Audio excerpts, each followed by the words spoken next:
From all corners of the country, we've got you covered. ANC party leaders want Kenyans evacuated from China amid racism fears. Siaya County Governor sets up a committee to probe the inhumane burial of Kenya Ports Authority employee. Kotu boss wants CRC disbanded. Anglican Archbishop welcomes move to extend curfew hours in Transmara.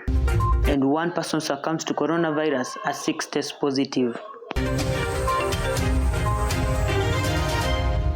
News break by Marianne Muganda. Amani National Congress leader Musalia Mudavadi now wants the government to evacuate Kenyans facing racial discrimination in China over COVID-19 pandemic. Speaking at a press conference, Mudavadi condemned the racial abuse being subjected to Africans in China, saying the regime should submit to international covenants signed on foreign nationals. Our own government seems to be silent on this. We need to know what plans, if any, our government has to evacuate Kenyans, especially those in hardship circumstances in places like China. But beyond China, we need to know what is happening to our people, wherever they may be from home, throughout the world. This is an imperative that the government must address with all the urgency it deserves. In other news, Siaya Governor Colonel Asanga has today set up a 5-member committee to probe the inhumane burial of Kenya Ports Authority employee James Oyugi, who was hurriedly buried at 2:30 a.m. on Sunday. The governor's actions comes after a public uproar of a video that has since gone viral where the deceased body was placed in a body bag and later dumped in a shallow grave. Speaking to a local television station, the governor has since apologized for the manner in which the burial was conducted. The county boss also said the bereaved family will be required to take a 14-day quarantine, after which they'll perform final burial rites. To other news now, Kotu Secretary General Francis Atwoli wants SRC disbanded. This comes after the Salaries and Remuneration Commission issued calls to stop counties from awarding special allowances to its healthcare workers. Atwoli said the body overstepped its mandate. SRC, through a letter to the Council of Governors, warned counties against giving allowances to healthcare workers, arguing that the remuneration allowances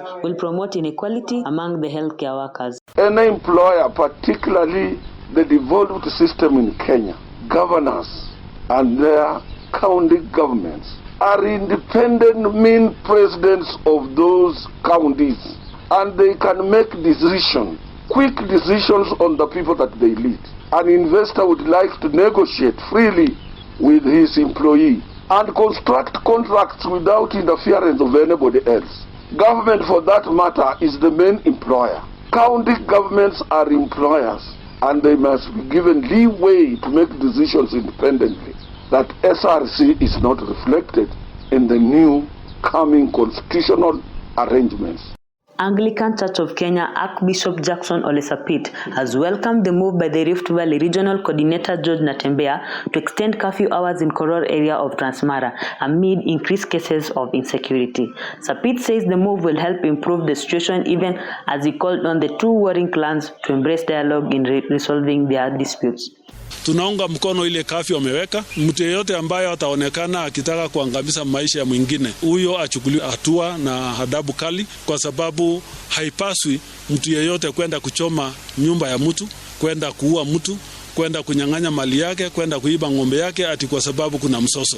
Siasa hii ambayo inakuja kugawanya watu na kuleta maafa katika maisha ya watu, tunataka kulaani kwa maneno ambayo hata Biblia inakubali tuseme haina nafasi katika maisha ya wanadamu, na haipaswi kusikika kwa century hii, karne hii ya 21. Tujumuike, tufundishe watu wetu ya kwamba kuna vitu ya maana na vitu visivyo vya maana. Hii maisha, hata saa hii tumetoka katika ile kwa kimombo tunaita land-based economy. We are no longer on a land-based economy. We are on a knowledge-based economy. Watu wanategemea maarifa na akili, si kipande ya ardhi. Kipande ya ardhi tutawacha, na saa ingine haina manufaa.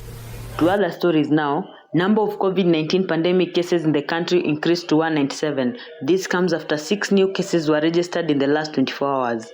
Another death has since been registered, bringing the total number of deaths to 8. Still on the story, one person has been declared corona-free, raising the number of recoveries to 25. Airtel Up Kenya next is offers business free news. internet access to learning websites to enable students to continue studying. It says it will offer free internet access on the Long-On e-learning platform to enable students to continue learning from home. Marketing Director Prasanta Dasarma, speaking to the Star newspaper, said that offering the services is an aim to empower students and using its technology by ensuring that students remain positively engaged in their learning process. She also added that it will help students continue learning and open up a new world of opportunities for the future. A good number were already using the platform, and its material could also be accessed on SMS, Android and Windows mobile platform.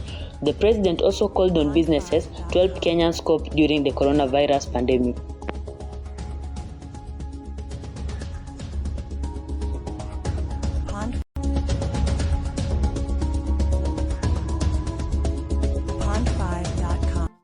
Sports news in association with BetKing. BetKing, playground for kings.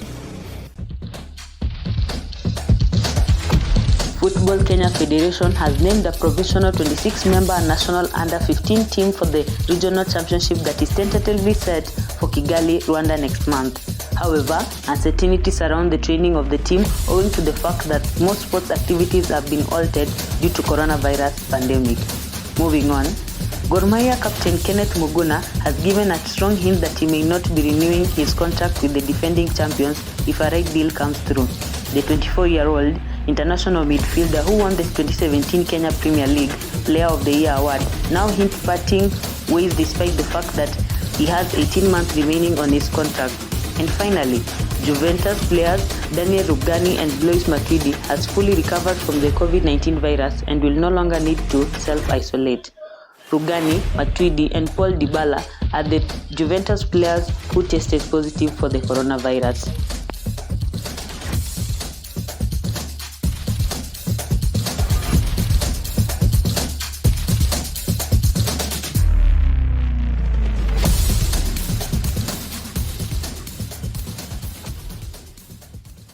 And that is where we wrap up our bulletins. For more stories and updates, stay tuned to Light FM, St. Paul's University Radio. Stay safe, wash your hands, and practice social distancing.